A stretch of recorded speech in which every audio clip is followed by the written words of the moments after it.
Good evening. Today we're going to deal with the French Enlightenment. It is usually the case that when we talk about the Enlightenment, we mean the French representatives of the 18th century, although there is also the English Enlightenment. I think we have hinted it already. In the 18th century as well. And there is, of course,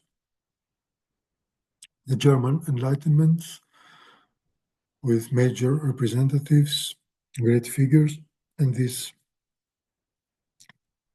whole movement culminates in Immanuel Kant, about whom we're going to talk about in 2 weeks' time. I hope the interconnection between the various expressions of a major tendency will become obvious. We're not going to mention all details of the ideas of every philosopher because there are pretty enough of them. But our aim is to grasp the essentials in order to be able to evaluate the significance, mainly the significance, the relevance for today. This is our final goal. So we're talking about the major current. To this current belong all these names: Voltaire, Diderot, D'Alembert, Lametrie, Helvetius, D'Holbach in French. Actually, D'Holbach, a baron, was a German who had emigrated to Paris.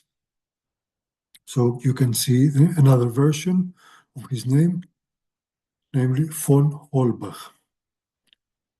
All these men were important, and Voltaire at first was famous for his essays, his novels, his political writings, and he decided the fate of what was to follow. He tried to exert an influence upon political leaders of his time. He's famous for his opinion that religious tolerance is an essential precondition of modern life and modern civilization. Tolerance not only in religious sense, but also in political matters. I disagree with what you say, but I'll do everything I can in order to defend your right to say that.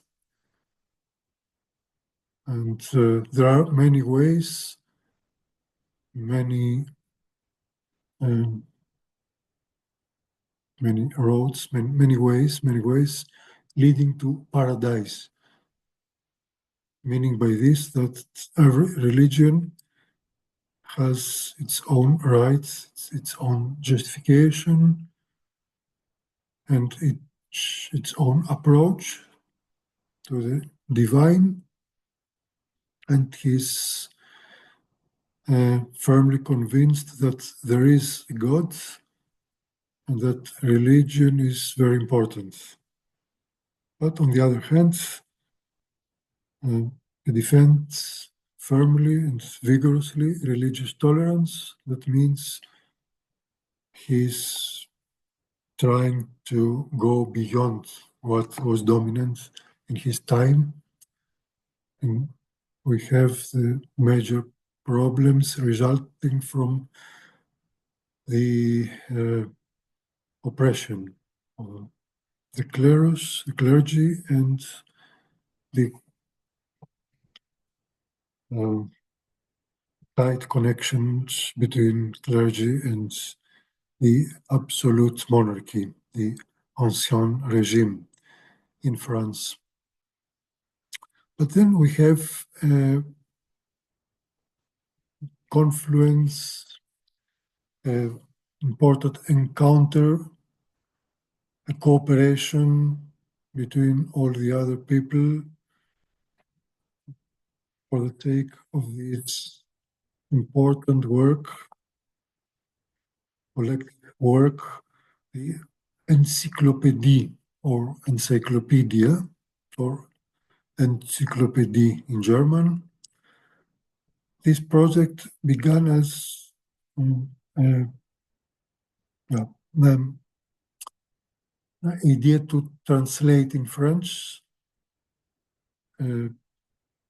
previously published work, the Cyclopedia or Universal Dictionary of Arts and Sciences, published 17 years before in England. By 1749, the project of the encyclopédie became something different. The idea of just translating into French the English work was abandoned in favor of a major project to re-elaborate all the ideas, all the knowledge of that time, and to produce simply something original, something new. Although incorporating partly what was achieved before, among others, also this encyclopedia. In November 1750, Denis Diderot released a prospectus for the encyclopédie, where he invited readers to subscribe to a new multi-volume compendium. In this preview, Diderot began to reveal his conception of what the encyclopedia would become. No longer a translation of someone else's book, and even less a state compendium of already established learning. Instead of it, Diderot imagined the encyclopedia as a dynamic site of living, of developing thought, an engine, a motor of changing, not codifying existing knowledge. And these ideas were further developed in Diderot's article with this title, with just this title, Encyclopédie. This was a part, an entry of the whole encyclopedia in the fifth volume in 1755. The whole project, the first volume, the whole project lasted a long time, 35 years total. First volume was published 1751, and the last one is the 35th in 1785, just 4 years before the outbreak of the French Revolution. And this was also a reason why this project was identified with the revolution. So what was the outcome? Not just the promotion of new ideas, but also the enabling of new political developments. The major event, the world historic event of 1789, the Great Revolution, the French Revolution. In the Declaration of the Revolution, there are ideas of the encyclopedists included, but also ideas of Jean-Jacques Rousseau, the other philosopher, the major philosopher, important philosopher, who is also identified with the revolution, but on the other hand, he differs from the prevalent tendencies of the Enlightenment. We'll talk about it next week. So what does the encyclopedia mean? A transition from the age of philosophy and religion to the age of science. Most of them, these intellectuals, were considered as philosophes in France, philosophers, and the philosophy they represented was not just systematic philosophy in our contemporary sense of the word. It was something comprehensive, which included also political ideas, educational ideas, literary criticism, agitation, and so on. Ideas suitable of transforming the whole culture of that time. But philosophy was, for these men, on the other hand, something that had to be overcome in favor of a new era, a new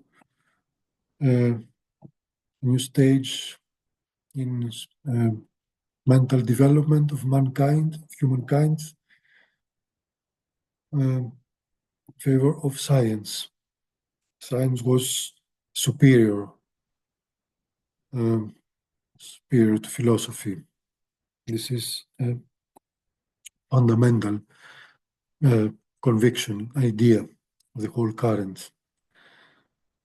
So the encyclopedia was collecting and recording and codifying the previous knowledge, but the main goal was to make another utilization possible, and for the purpose of abolishing all outdated authorities and thus human progress as a whole.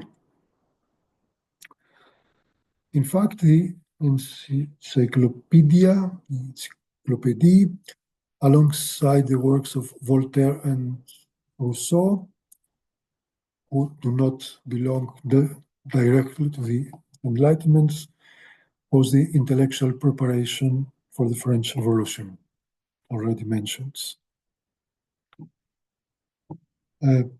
The representatives of the Enlightenment are not overall recognized as important philosophers. They were not systematic philosophers. They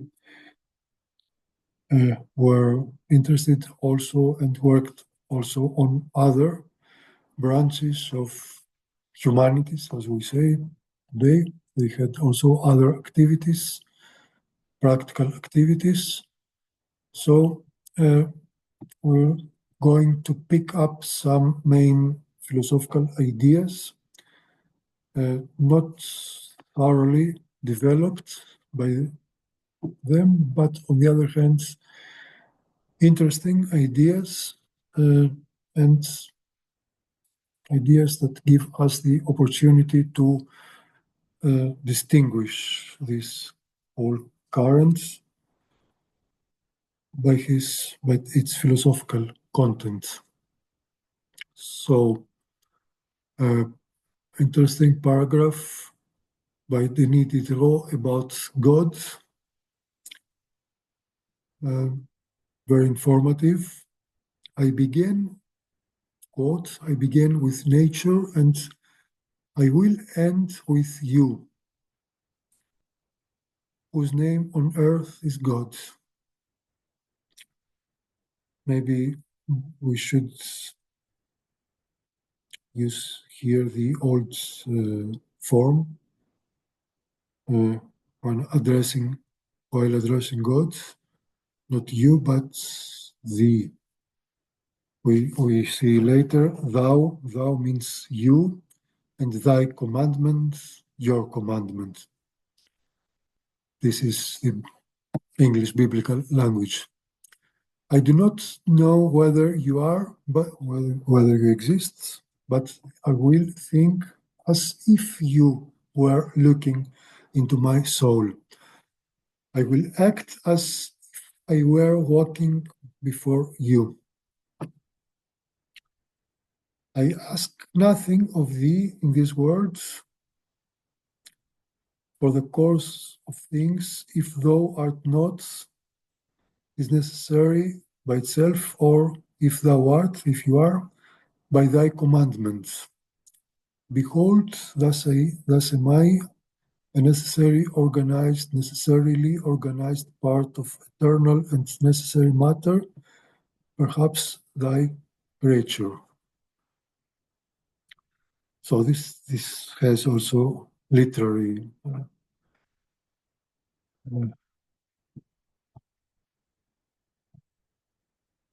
charm. The philosopher is speaking directly to God, addressing God, but on the other hand, he is aware of the difference between humans and God, so that's important. He says, I just use the name God, but I'm no way sure that this is the real name of yours, if you really exist. It's only my human way of seeing God, of naming God, of approaching God, this very name. I do not know whether you are, if you exist. This is the main sentence of a stance, an attitude called agnosticism. The refusal to claim any knowledge or the abandonment of any knowledge. I don't know if God exists. But on the other hand, I have this awareness, this conscience. I will think as if you were looking into my soul. I cannot help but behave in this way. I think, I feel that God is present. This is the way I've been educated to live with God, with the conception of God. I'm accustomed with it. I will act as if I were walking before you.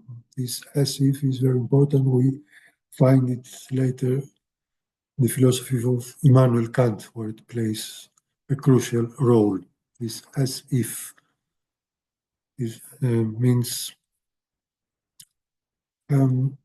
complex relation to what the old metaphysics assumed and believed. We're not anymore able to defend and retain the concepts of the old metaphysics, that is, God's soul and nature or world. We're not sure. But on the other hand, we are obliged to use and to operate with these notions, with these concepts. So, this as if we know nothing about God, but our whole life is adjusted to this belief, to this assumption. I ask nothing of thee in these words. I'm not dependent on your will, God's will. I do not feel weak before you, before God. I have the awareness of conversely, of my independence, of my freedom. This is what I deserve by myself, this independence, what I can fight for and achieve by myself.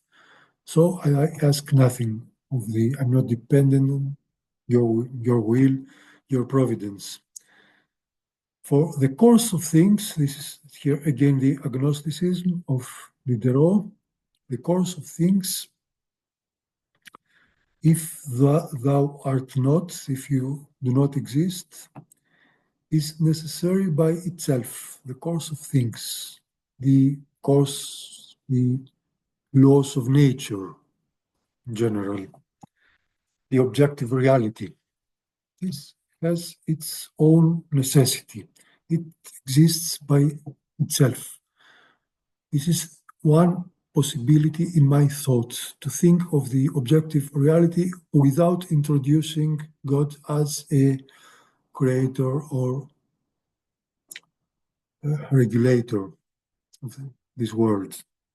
But there's also the other possibility that you exist, that God exists. So if this is the case, then the whole world is regulated, governed by his commandments. So I can accept both possibilities and I can live with each one of them. And I feel comfortable both ways.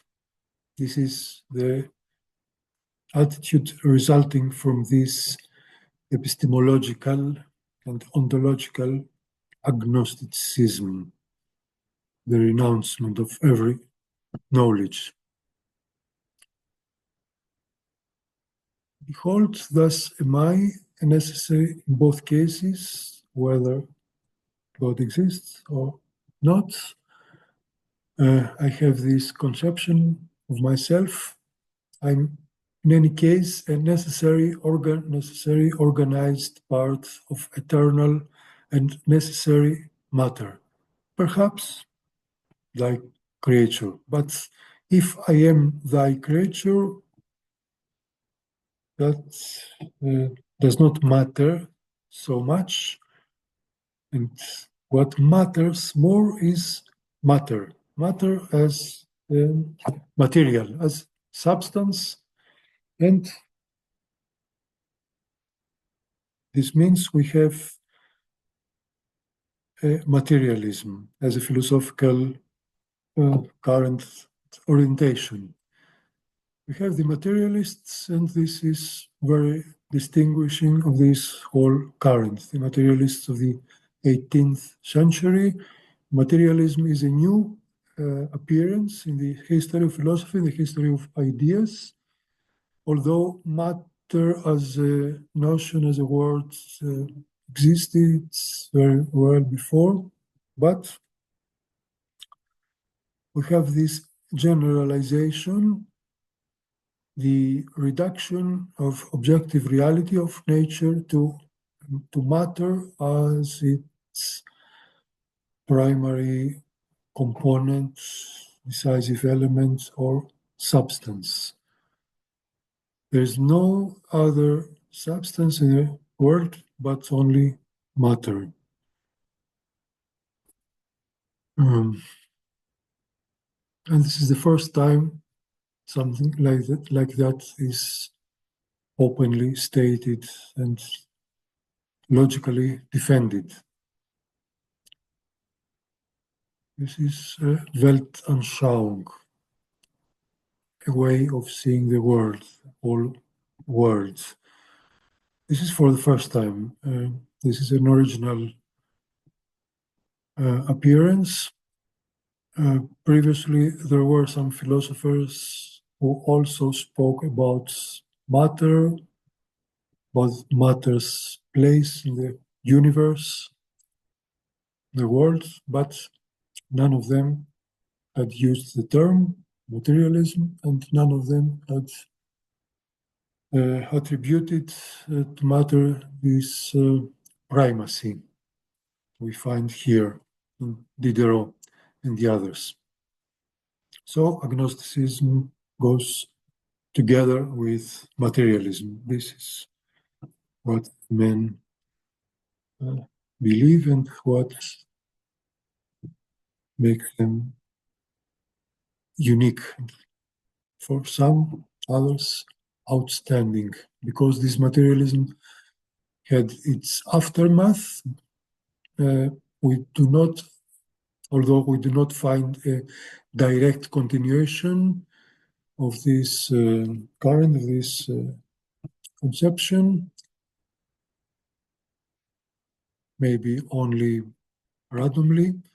What we find instead are other forms of materialism who appeal to them, refer back to them, and claim to have transformed, to have improved them. And the most famous and influential form of later materialism was, of course, the dialectical materialism, for the first time introduced by Friedrich Engels, not by Karl Marx, and later developed by Vladimir Lenin.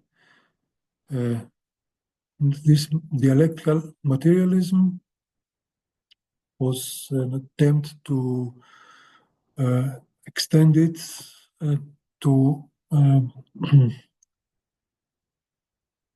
to repair, to erase its deficiencies, and the main deficiency is the inability to see and to show also the active role, the active dimension matter plays and matter is. We are all material beings, as organic, as living organisms, but the matter we consist of has also the ability to act, to move itself. And this is exactly a trait our mind, our intellectual side has, this ability to act. In this sense, this difference between matter and non-matter and spirit is not so decisive and must not be seen this way. And this is exactly what the non-dialectical materialist Karl Marx had stressed in his famous Feuerbach thesis. The old materialism he spoke about is materialism that was not able to see also the active parts in matter in our world plays. And so that we humans are, on the other hand, able to influence matter and not just to get influenced by it. So these are important differences, but without having to learn at once the whole history of materialism and this so-called ancient materialism that was not actually materialism, we are able to understand better what these French materialists believed. We have the mechanistic materialism connected with Lametrie, the other philosopher. He was the opinion that it is wrong to divide existence or substance, the reality, into reality. There is only substance, only one substance, in accordance with Spinoza, as we have already seen, and not this division, this two worlds theory of Descartes.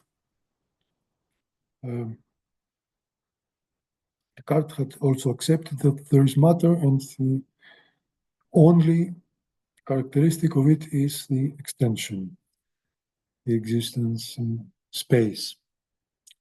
And our cogito, our mind, is completely independent of it. Res cogitans and res extensa. For Lametrie, everything is matter. Matter moves. Matter takes on several forms, and matter moves by itself.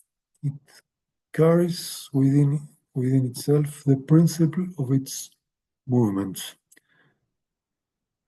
So movement is everywhere, and matter is everywhere too. And there's not the one without the other. So simple. And maybe so true.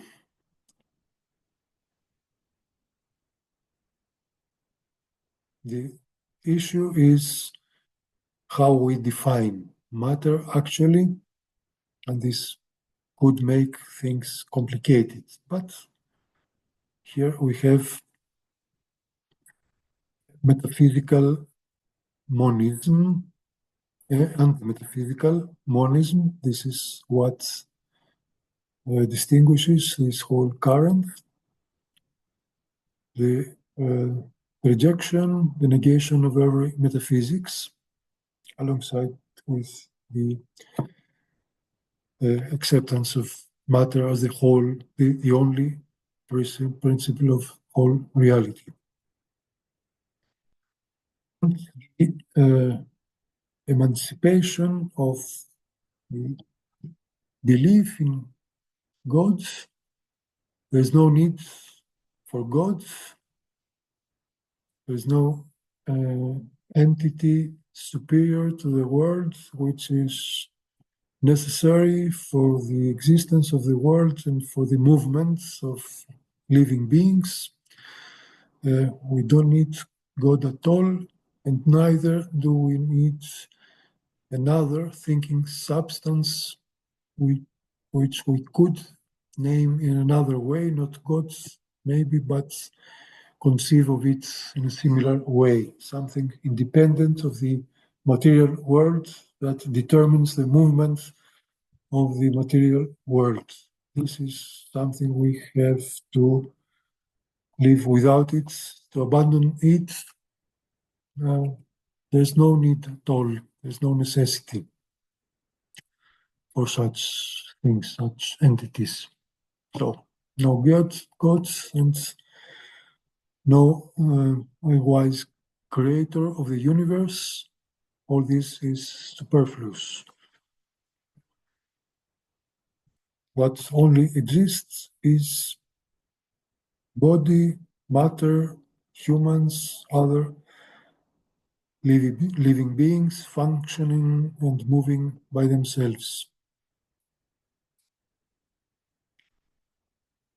And this means this has as a necessary consequence that all religion must be rejected and must be abolished. Religion is strictly, heavily criticized as the real troublemaker, a source of error, source of deception in people's lives. The feelings of guilt and remorse cultivated by it, fundamental notions in the holy texts, which cause major problems, major or unhappiness, much unhappiness among humans. guilt and remorse. And every human is guilty for what happens in the world because there is the primordial sin of Adam and Eve and such stories. So we must get liberated by ourselves from this useless self-torture that religions imposes and inflicts upon us. And the long run, after the political change, our aim is to create an atheist state or something like that. That is what actually the revolutionaries have had imposed after the French Revolution. They had replaced all old institutions by new ones, the old calendar by new months, and the cult of God by the cult of the supreme being, l'être suprême. Something more abstract, but okay, this was meant to be the extinction of the old and oppressive religion in any case. The Système de la Nature von Holbach was defense of materialism and a work criticizing religion and rejecting religion, which was anonymously published, but reached many people, was read, much read, and avidly read, and inspired many of them, the subsequent philosophers, also the Germans, among them Hegel.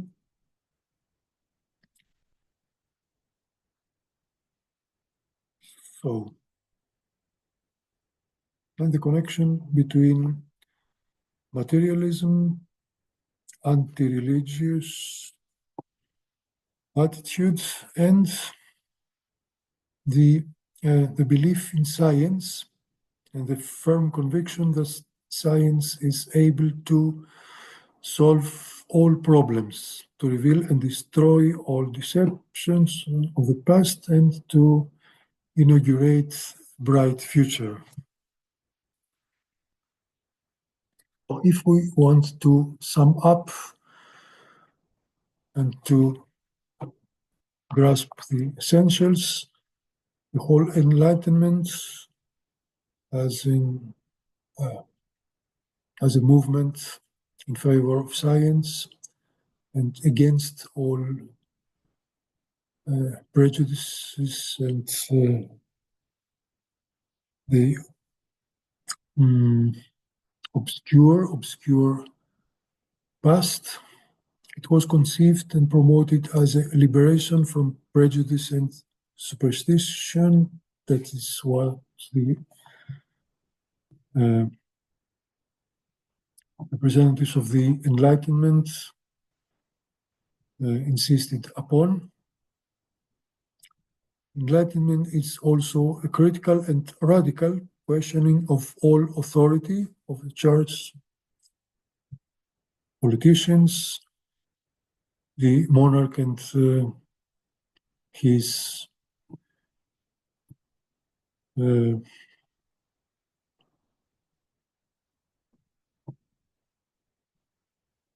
supporters. The program, Enlightenment, is also a program for the general dissemination of educational goods. Education is very important in accordance with science and the new contents, the new philosophical way of seeing the world. And this new education, the enlightening education, was to be established, to be institutionalized through reforms, and these reforms included also the establishment of the own language, of country's own language, the national language. All colloquial languages of that time were not yet the languages of institutions and of education. Latin was still prevalent in Europe, and in Germany also ancient Greek. So the program of the Enlightenment, the aim of enlightening all people, meant also that the whole education should be accessible to everyone, and its contents should be adjusted to the level, their perception. So the Enlightenment was promising a better age of general happiness governed by reason.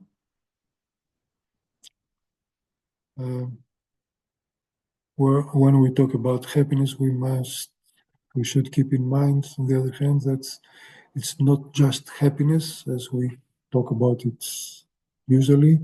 It's something more important, something deeper and broader. It's eudaimonia in old Greek sense, or flourishing, or prosperity, something more inclusive, more comprehensive, not just material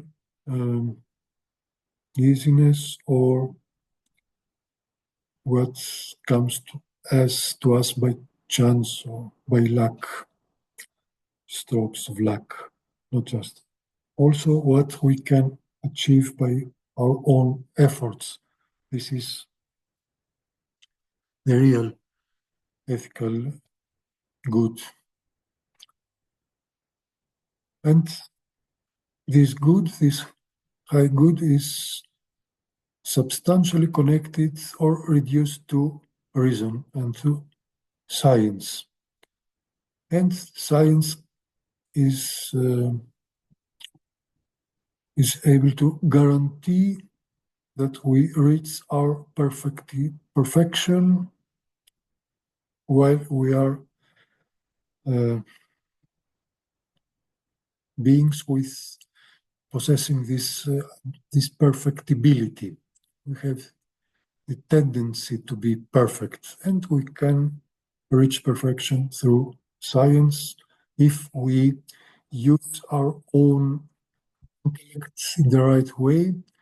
And this is a side of Immanuel Kant's famous definition of the Aufklärung, the Enlightenment, given in a famous, very well-known essay of him in 1794, a response to the question, what is Enlightenment? Beantwortung der Frage, was ist Aufklärung? Where he writes, Enlightenment is the humankind's exit from its self-imposed or self-incurred immaturity. Aufklärung ist der Ausgang der Menschheit, des Menschen aus der Menschheit aus ihrer selbstverschuldeten Unmündigkeit. And there are several English translations. This definition, this is good. I mean, the exit of humanity, the whole humankind, from its self-imposed immaturity. And immaturity is the inability to use our own reason, our own logical faculty. And this is what happens for the first time. Humankind reaches this new age, this new era, the confidence in our own reason. And this is something Hegel also writes about it, about his lectures about the philosophy of history. For the first time since the antiquity, humankind has realized that the best way to live our lives is to rely on reason. But on the other hand, there are also side effects, collateral effects or damages of Clerum, the Enlightenment. Kant is also critical of the Enlightenment while at the same time enthusiastic about it. And this is something we must take seriously into consideration. Is an ambiguity of the whole current, the whole era. And Hegel has, in fact, the same ambiguity in his way of seeing it. There are also negative effects, and if we talk about them, we must realize what they come from. They come from the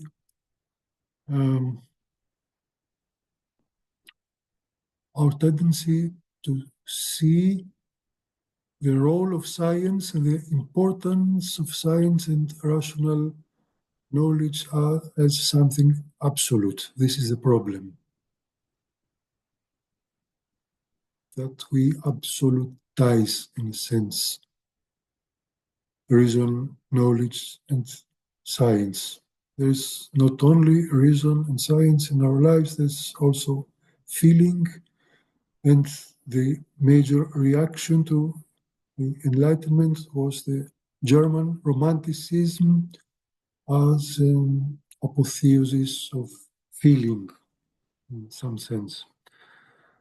And if we have not a way of dealing with feelings, then there are dangers. There's the danger that we transform our enthusiasm for these positive values in political action, aiming at destroying all reaction, action aiming at destroying all and every reaction to our positive intentions. This is what actually happened after the revolution. We have French Revolution, we have the notorious era of terror with Robespierre and the Jacobins. The liquidated political opponents, and in the name of the liberation or the salvation of the Republic. This firm belief in the bright future turned to something dark. We must be aware of it. And this is something we must learn from the whole era, from the Enlightenment, about the dangers, about the negative side effects, in order to be wiser and in order to be able to evaluate and make use of its real positive achievements. In any case, a new era had begun and new possibilities for whole humankind emerged. Next week, we are going to talk about a philosopher who distanced himself actually from this whole current, although on the other hand, he was influenced by it and he was important. He was a major point of reference for the French Revolution. A very important political philosopher, and his name is Jean-Jacques Rousseau. Thank you for your attention for today, and maybe we meet next week, whether in presence or online.